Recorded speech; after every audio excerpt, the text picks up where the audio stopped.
I have one truck. That's all I need. I'm only one person. With Oh, one you hand. drive the truck? Yes. Oh I'm a my trucker. gosh. Ahí sí se la encuentran.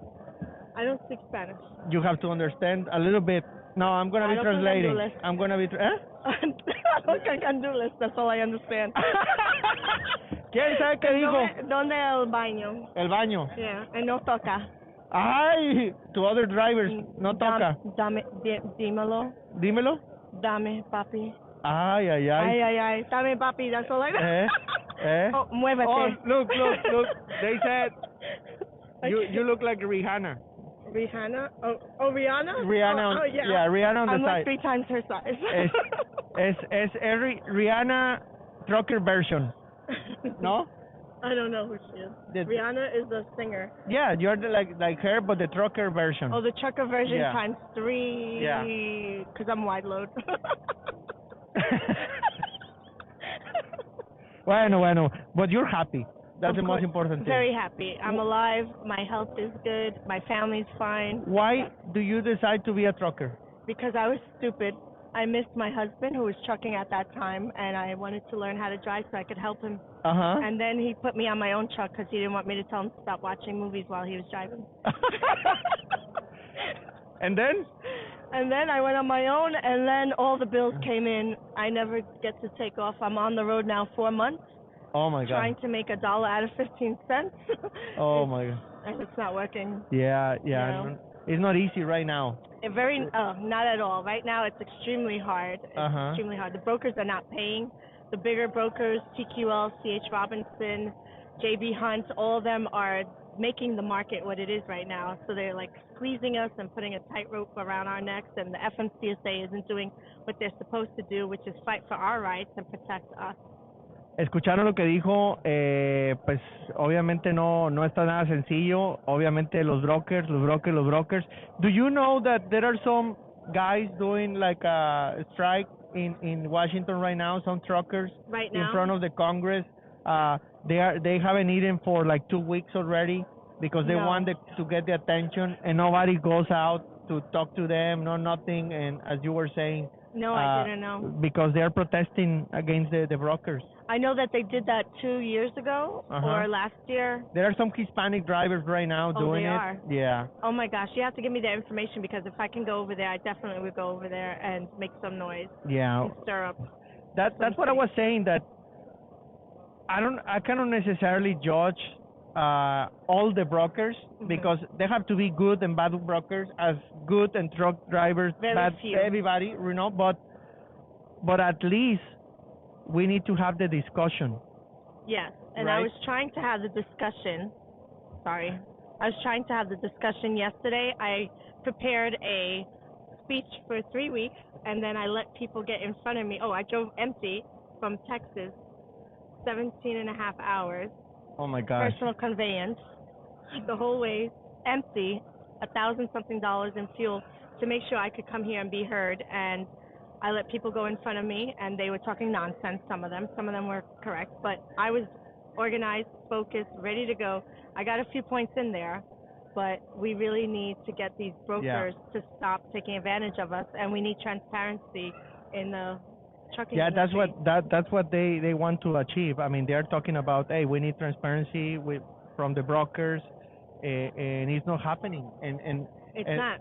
And I think, I don't know, what do you think about the truckers themselves? Do you think you guys are really working together? Or my impression is that truck drivers are like, you know, all over the place or spread out. There's not really like a good leadership. Well, we have a couple of groups. We have OIDA and SBTC and a bunch of truckers, owner-operators. We're all fighting together, but some of us are desperate and we have to pay bills. So when we're trying to pay bills, we're going to take that load that pays absolutely nothing just to get us from point A to B, to pray that there's another good broker who's going to pay us, see us for our worth, and give us what we deserve.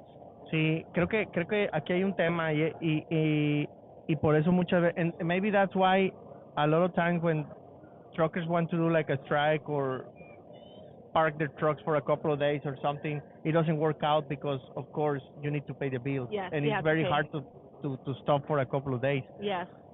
Lo mismo, and I'm surprised because I talked in Spanish in all my social media, and the Hispanic population talked about that, and I thought it was just among Hispanics. No, this is everybody suffering right now. What's happening in the industry, a lot of bigger companies are forcing us, the bigger companies make the market, so they'll put it out there for $1 something a mile. It costs more than $1 something a mile to run my truck because I run a reefer. And they don't care. And they know that, oh, right, they find out I live in Florida and I want to load to Florida, they're going to pay me less than $1. Yeah. You know? Sí, hay un tema, o sea, obviamente que se están posteando, lo que comenta ella es que se están posteando los fletes a menos de $1.50 y pues te cuesta más de $1.50 correr el camión. Aparte ella trae un reefer, entonces obviamente que cuesta más mantener las temperaturas y traes diésel y hay muchos gastos. And another thing I'm seeing is a lot of the expenses are going up. Fuel went up big Everything. time. Tires went up big Everything. time. Maintenance, parts, everything. Eggs. Huevos. And the rates the same. Are going down. They're descending. Actually down, right? Correct. And when I talk to companies, not to brokers, but to companies, shippers, sometimes they tell me, yeah, but they charge me a fuel surcharge, so it shouldn't be any problems. Yeah, but the fuel surcharge, does it really go to the truck drivers? No, that's what we're fighting for also. There's no transparency when the truckers are supposed to be getting it. The shippers are definitely paying it, but the truckers aren't receiving it, and the brokers don't want to tell us what they're getting. So also that's the same situation with detention. Us truckers, when you're hauling produce, you're waiting at the shipper or the receiver hours on end. They don't have staff to unload you. The lumpers, they don't allow you in because of COVID to unload your own truck. I can unload it. I can't break it down, but I can pay somebody else to help me break it down. It'll cost less, get me out on the road again, but they don't do it. Sí, they're saying something in Spanish. Sí, dijo huevos, pero dijo que los huevos están más caros, no nomás que no que a huevo. What does that mean? No, what I'm saying is that you were saying that eggs were more expensive. Yeah, oh yeah. But we have a phrase in Spanish, something like, oh, yes, right, or something like that. We say, a huevo. A huevo. Oh, okay. I never heard this before, but I'll try that. I never heard that before. So, when they told you something like that, you just tell me, oh, a huevo. Yes. Aquí le estamos enseñando español también a la güerita. ¿Mande? Oh. No, está muy grueso. Pues sí, entonces lo que ella está comentando son cosas que se comenta también mucho en español y me llama la atención porque uno pensaría que nomás sos con los troqueros latinos y no, en realidad este problema ocurre con todos. Aquí en Estados Unidos, a causa del incremento del precio del diésel, las compañías te cobran algo que le llaman el fuel surcharge, es un sobrecargo por el costo adicional de diésel. Entonces yo la semana pasada platicaba con un amigo y me decía, no, pues que a mí me lo cobran, él es un shipper, una compañía que embarca productos. Y yo le digo, sí, pero el problema es que no le llegan a los choferes. Esa era mi opinión. Y Dakota es lo que dice, o sea, a nosotros también, y no hay transparencia, no sabemos cuánto cobran, nunca nos dicen cuánto y te pagan lo que quieren. Entonces, hay un serio problema. Last week, I was talking to a friend. It's a big company. I cannot say the name, but it's a huge company. And they were saying that I don't know why the drivers complain because the companies charge us a fuel surcharge. Right. And I was telling them the problem is that yes, they charge you, but they don't necessarily. They don't give it at all to the truckers. Not at all. Sí, entonces, that's why we're fighting for transparency because we have rules, 49 USC 49, I can't believe, I don't remember, 49 USC 371.3 is giving us the right for transparency, but if the FMCSA doesn't enforce it, then we can't see it. So I ask for that all the time. I ask for transparency, but we are signing a contract that has a waiver, and if you sign the contract and it has a waiver, then you're signing that you're not going to get that paperwork. But the regulators are the regulated are regulating the regulators. So the FMCSA, they need to step up. And yesterday there was a talk over here. There was an educational talk, and I spoke there. But they cut me off because what I'm saying is right, and plus they were running out of time. But it's an example like this. it's a restaurant, right? And the restaurant is the shipper and the FMCSA, and they tell the waiter who's the broker, go take that girl's order. And then I get my order, I give my order, I want my paperwork, and they tell me, I don't need to show you that, and then they never bring me my food. It's the same kind of idea. So the person in the restaurant is the broker, and they're telling the owner of the restaurant, we're not going to listen to you. So they tell them rules, and they say, we're not going to listen, we're going to put that in a contract. And you can't get the load unless you sign the contract, and you're forcing me to say no. So that's a very educational comment for me. I didn't know that there's actually a law that says it has to be transparent. Yes. O sea, ahí está la regla, ahí están las leyes. El problema es que no la cumplen. The problem is that they just don't enforce it. Right, that's the problem. FMCSA is not enforcing it, so yesterday they had a speech on it, and I spoke there. Oh.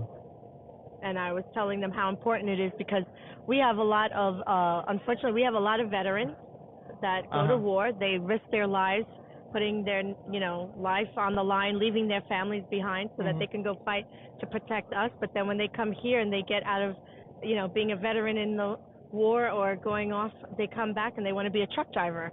And then they're a truck driver, and then they're being told you're going to get less than $1 a mile.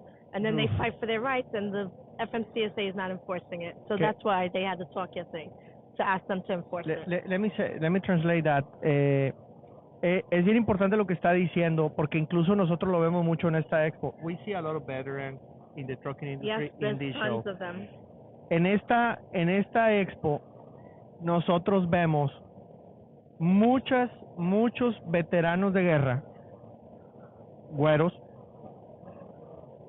que se vienen después de andar en la guerra, se vienen a trabajar como troqueros.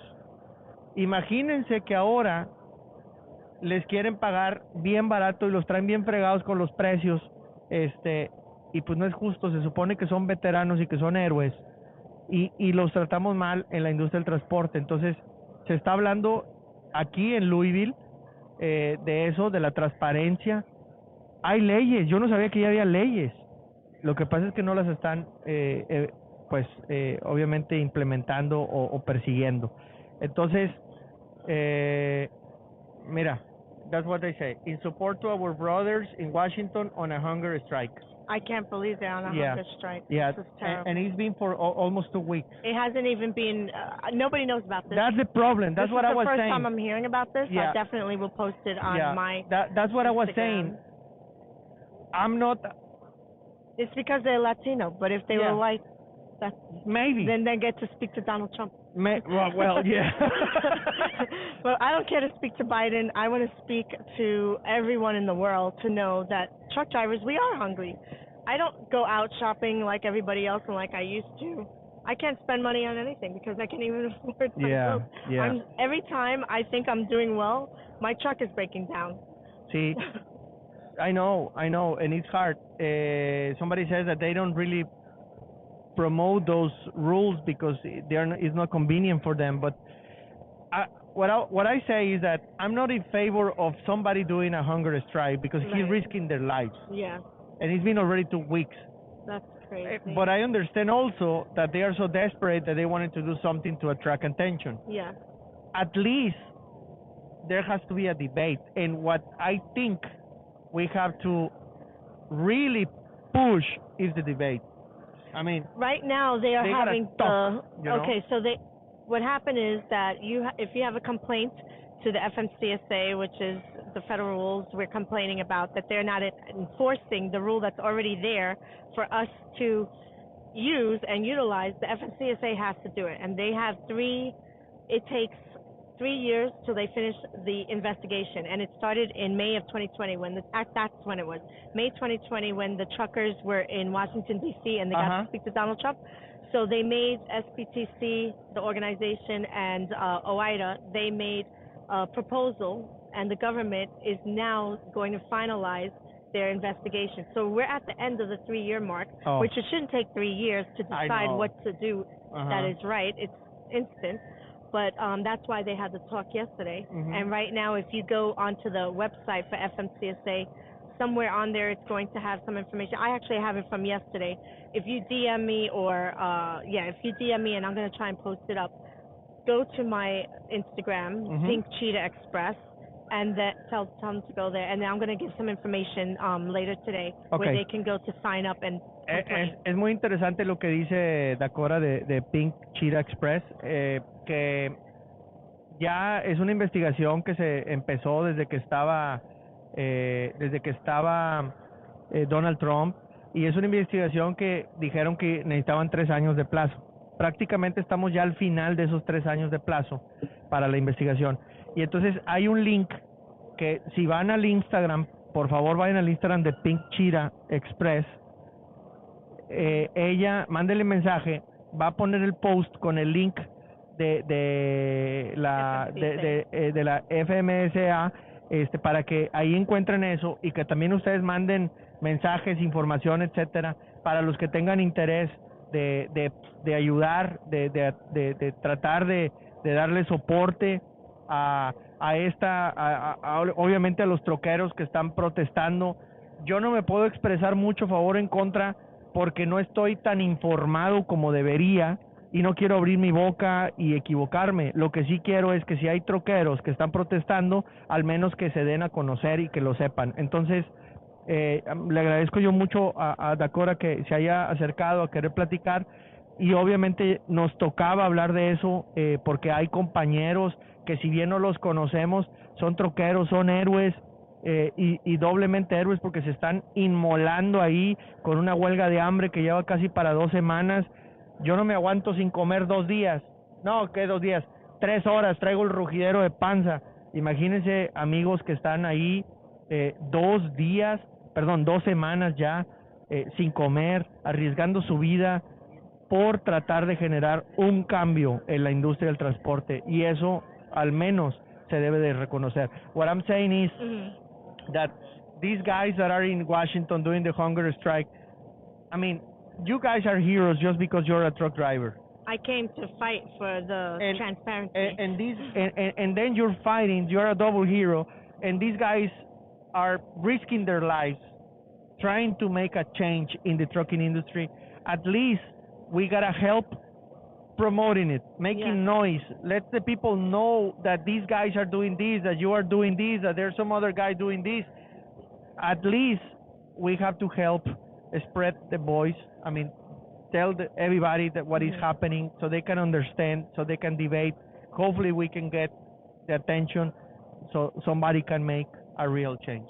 Yes, and the TIA, which the brokers were fighting to get rid of transparency, and FMCSA, which was a good win, they decided they're not going to get rid of the transparency, but we need them now to enforce it. So that's why we need to get them to understand why is it so important to enforce it, because when I work and I'm getting detention, they don't pay me detention. When I'm taking stuff off the back of the trailer, they're not paying me the lumper. They're not paying for anything. When I keep the load on my truck and I have to use negative 20 degrees, that's $100 a day on my trailer. They're not paying me the $100, and they're not giving me the paperwork that I need. Increíble, increíble todo lo que menciona Dakota de todos los cargos que no se les pagan, el detention, cuando tienen que descargar, cuando se tienen que esperar, cuando tienen que mantener su reefer corriendo a menos 20, y son cargos, gastos que hacen que el negocio ya no sea rentable, que ella está batallando cada vez más, como muchos, para poder pagar sus recibos, sus biles, sus gastos, o el diésel, su todo, y pues obviamente ella tiene una familia que alimentar. You have a family to feed, and every time the money is left. Me, I'm a big girl, so I got lots to feed.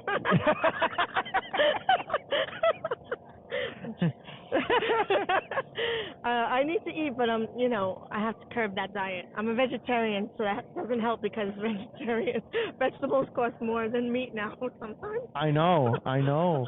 Everything is getting so expensive, and if you want to go organic or something, it's like, oh my gosh. It's very expensive, but we hope to fight for those rules, and what the SBTC, what we're fighting for also, and we're fighting for all of you, is that we want transparency not when we ask for it, but we're trying to ask the FMCSA that after the load is completed, within 48 hours to give us the paperwork. That way I know you lied to the shipper.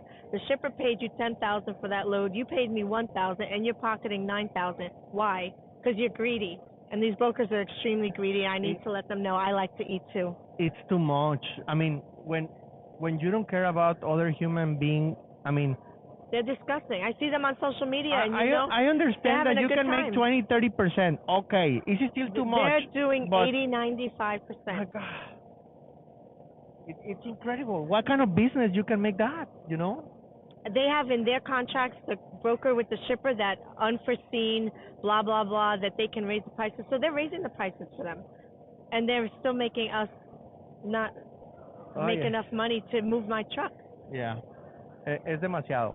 Esto es demasiado y sí se necesita hablar más de esto, sí se necesita hablar muchísimo más de esto y ojalá no seamos los únicos.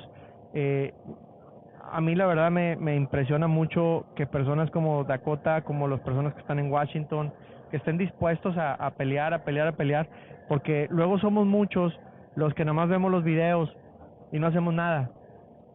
Y no podemos ser tan pasivos. Creo que la industria del transporte merece otra cosa. Estamos intentándolo. Para mí, yo lo digo y no lo quiero decir nada más de palabras, son héroes. Tenemos dándolo. Para mí, yo lo digo y no lo quiero decir nada más de palabras, son héroes. Tenemos que tomar acciones para que ellos reciban el reconocimiento que se merecen, tanto físicamente como obviamente en persona. What I'm saying is that for me, truckers are heroes. And of course, and you won't need eat or have anything without them. And you need the recognition, not only economic but also a real recognition that you guys are heroes because you're so important for the economy, and it's not fair to be having these kind of discussions about how much money you are getting from loads. I mean, it shouldn't be this way. You know, I just got a load finally that paid me $3 a mile, which is nice. For 2,000 miles. So that was the first time in a long time. But you know what? The broker made it a multiple stop. And you know what he did? He made it a multiple stop that wasn't supposed to be delivered the day it was delivered. So I was delayed another day. And instead of me having that day to get another load for $1,500, I'm stuck and he's paying $150 for layover. And they do this on purpose. So they pretend your delivery is tomorrow, but it's really 2 days from now. And they know this ahead of time. And then you're losing the chance to get another good load, and then they just pay you crap. And they did it to me for 2 of the jobs of 3 deliveries. Sí. I was 1 week with the load. Oh one my whole gosh. Week.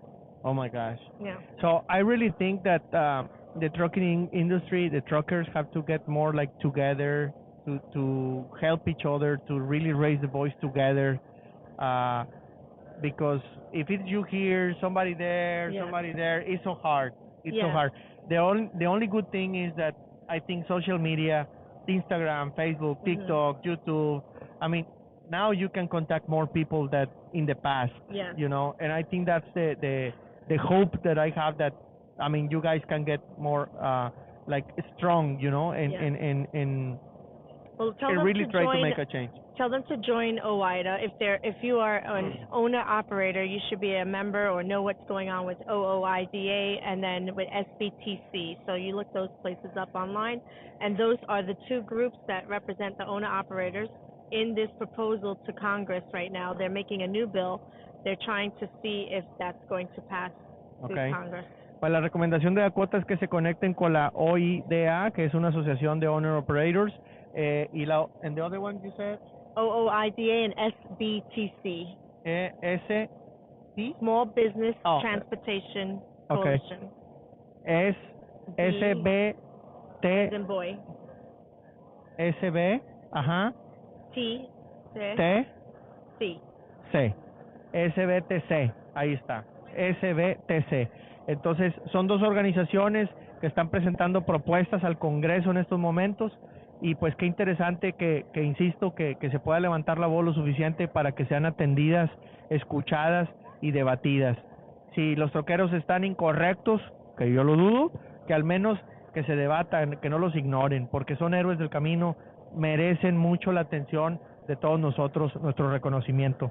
Dakota, I really appreciate you instructing me in all of this because I didn't know so much about it. and You're there's some welcome. guys here. We're gonna post it.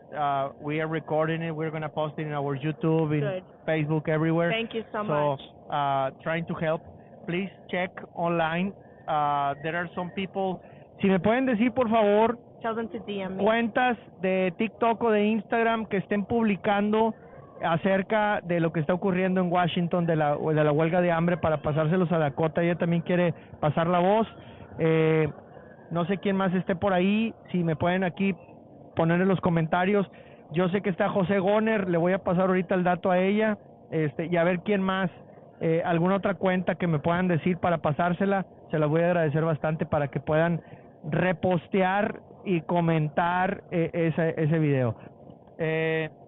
Entonces, pues, what they were saying is that the truck drivers do not get unified because the owners or the trucking owners and all of that, they kind of like to get them, not separated. So. Well, that's what those two organizations are for. It's to Uh-huh. bring us all back together, and we're all fighting together for the same thing. And those people, I'm going to let that organization know, because they don't know. They would have told me if they knew about those. That's people another over thing there. that I believe that maybe I'm wrong, but I think those organizations focus so much on the white market, not the Hispanic market.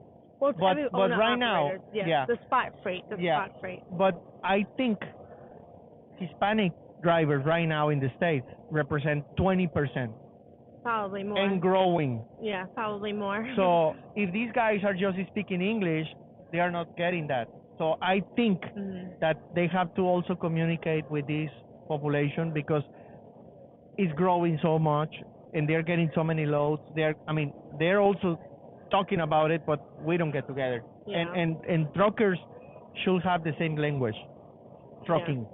Well, yesterday they were speaking, the people that fought in and protested in Washington, D.C., the head of that group was there yesterday, and he said this is a problem. A lot of brokers like to take advantage of people who don't speak English. If they speak Spanish, English is their second language.